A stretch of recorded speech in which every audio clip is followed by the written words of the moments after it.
کہ سارے وہ اللہ کے ولی میں شامل ہیں اور آپ جو ہے وہ ہر وقت رب تبارک و تعالیٰ کی عبادت میں لگے رہتے ہیں، رب تبارک و تعالیٰ کی فرما برداری میں لگے رہتے ہیں، اور دن کے وقت آپ روزہ رکھا کرتے ہیں اور ساری رات آپ جاگ کر نوافل ادا کیا کرتے تھے۔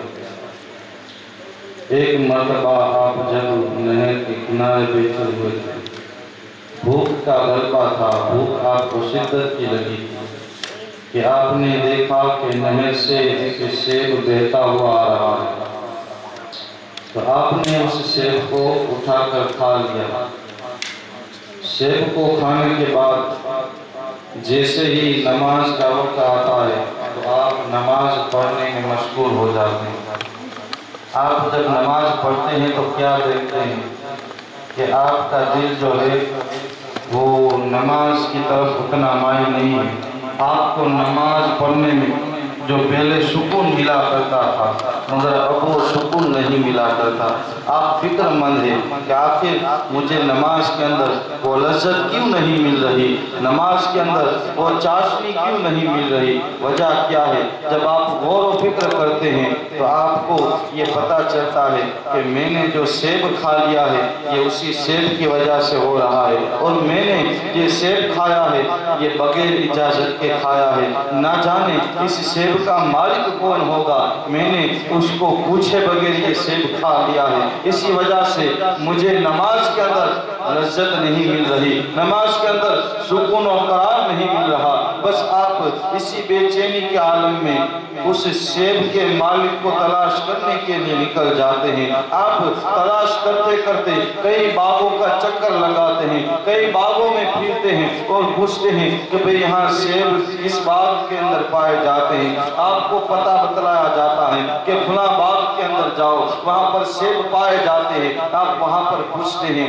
اور کہتے ہیں کہ مجھ سے بڑا گناہ ہو چکا ہے، مجھ سے بڑی خطا ہو چکی ہے، میں نے ایک سیب کھا لیا ہے اور وہ سیب بغیر اجازت کے کھا لیا ہے۔ تو وہ باغ کے اندر جو موجود تھا اس نے کہا کہ حضور میں جو ہے یہاں پر نوکری کیا کرتا ہوں، یہاں پر کام کرتا ہوں، اس باغ کا مالک جو ہے وہ کوئی اور ہے۔ کہا کہ آپ مجھے باغ کے مالک کے پاس لے چلو۔ حضور غوث اعظم دستگیر رضی اللہ تعالیٰ کے والد ماجد ہے، آپ اس باغ کے مالک کے پاس پہنچتے ہیں۔ اس باغ کے مالک کا نام ہے حضرت عبداللہ سمی رضی اللہ تعالیٰ۔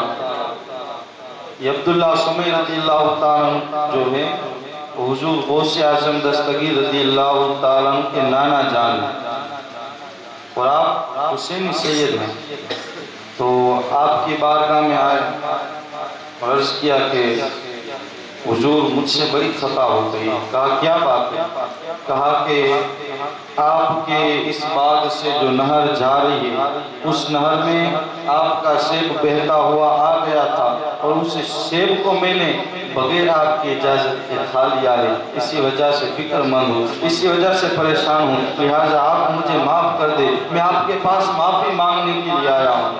تو آپ نے جب دیکھا کہ یہ کوئی معمولی ذات نہیں ہے بلکہ یہ اللہ والا نظر آ رہا ہے، اور حضرت عبداللہ سمی یہ بھی کوئی معمولی ذات نہ تھے۔ عبداللہ سمی رضی اللہ تعالیٰ عنہ کے تعلق سے کتابوں میں یہ ملتا ہے کہ آپ مستجاب الدعوات تھے، یعنی کہ جس کے حق میں آپ دعا کر دیا کرتے تھے رب تبارک و تعالیٰ اس کی جھولیوں کو بھر دیتا تھا۔ اور عبداللہ سمی رضی اللہ تعالیٰ عنہ اس ذات کا نام ہے کہ آپ لوگوں کو غیب کی خبریں بتا دیا کرتے تھے، لوگوں کو غیب کی خبریں بتلا دیا کرتے تھے، کب آنے والے کل کیا ہونے والا ہے۔ تو رب تبارک و تعالیٰ نے آپ کو طاقت و قوت عطا کی تھی، رب تبارک و تعالیٰ نے آپ کو اختیار عطا کیا تھا کہ آپ کی نظروں سے جو ہے کوئی چیز پوشیدہ نہ تھی، آپ دل کے رازوں کو جاننے والے تھے، لہٰذا جب آپ کے پاس غوث اعظم دستگیر رضی اللہ تعالیٰ کے والد آئے اور سیب کے تعلق سے کہا تو آپ جان گئے کہ یہ کوئی اور نہیں ہے بلکہ یہ وہی ہے جو ولیوں کے سردار کا والد ہے، یہ وہی ہے جو ولیوں کے سردار کا والد ہے۔ آپ نے کہا حضور مجھے معاف کر دیجیے۔ کہا کہ تم کو معافی بس ایک شرط پر ملے گی۔ کہا کہ مجھے ہر شرط منظور ہے۔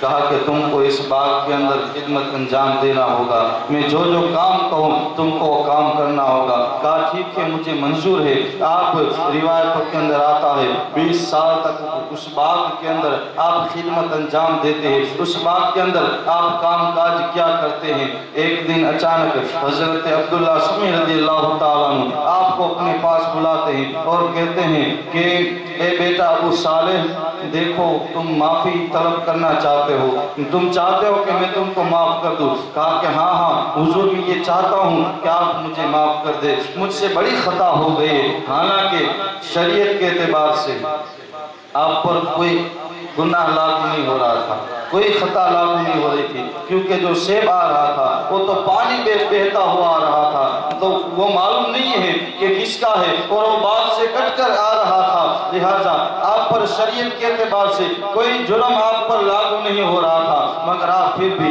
معافی مانگتے ہیں۔ 20 سال جب خدمت کی تو عبداللہ سمی رضی اللہ تعالیٰ عنہ کہتے ہیں کہ ابو صالح اگر تم چاہتے ہو کہ میں تم کو معاف کر دوں تو میری ایک اور شرط ہے، اس کو ماننا پڑے گا۔ کہا کہ حضور بتائیے آپ کی کون سی شرط ہے؟ کہا شرط یہ ہے کہ تم کو میری بیٹی سے نکاح کرنا ہوگا، میری بیٹی سے شادی کرنی ہوگی۔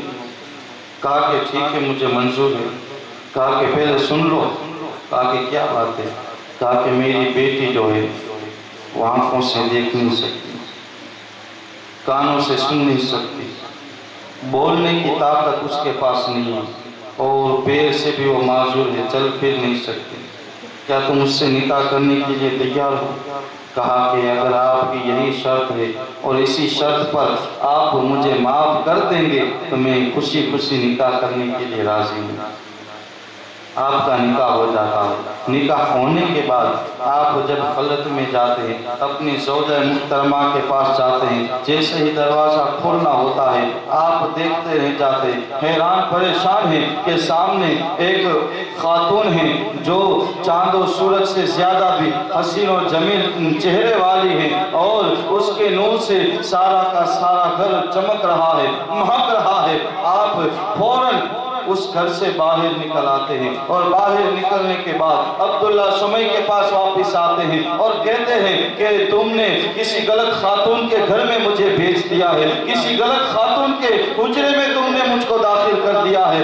یہ تم نے کہا تھا کہ میری جو بیٹی ہے وہ آنکھوں سے دیکھ نہیں سکتی، مگر جو خاتون کمرے میں موجود ہے یہ تو آنکھوں سے دیکھ سکتی ہے۔ تم نے کہا تھا کہ میری بیٹی کانوں سے سن نہیں سکتی، مگر جو خاتون کمرے کے اندر موجود ہے وہ کانوں سے سن سکتی ہے۔ تم نے کہا تھا وہ چل نہیں سکتی، مگر وہ تو چلتی ہوئی نظر آئی مجھ کو، وہ بولتی نہیں ہے مگر مجھ کو وہ بولتی ہوئی نظر آئی، لہٰذا وہ تمہاری بیٹی نہیں ہے کوئی اور ہے۔ آپ مسکراتے ہیں اور فرماتے ہیں ابو صالح یہ تمہاری ہی زوجہ ہے، اسی کے ساتھ تمہاری نکاح ہوئی ہے۔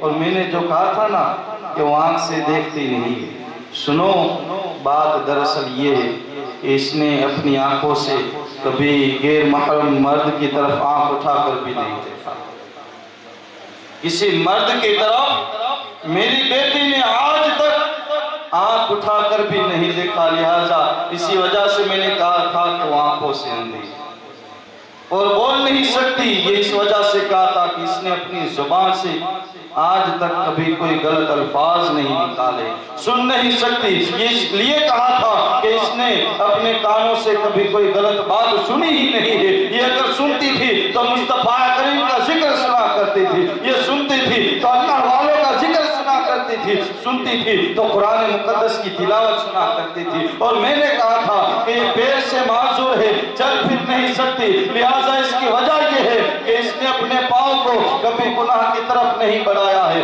ابھی تک وہ ساری زندگی جس کی عمر ہوئی ہے اب تک وہ گھر کے اندر پردے کے ساتھ رہی، اس لیے میں نے کہا کہ یہ آنکھوں سے دیکھ نہیں سکتی، چل نہیں سکتی، بول نہیں سکتی، سن نہیں سکتی، یہی وجہ تھی۔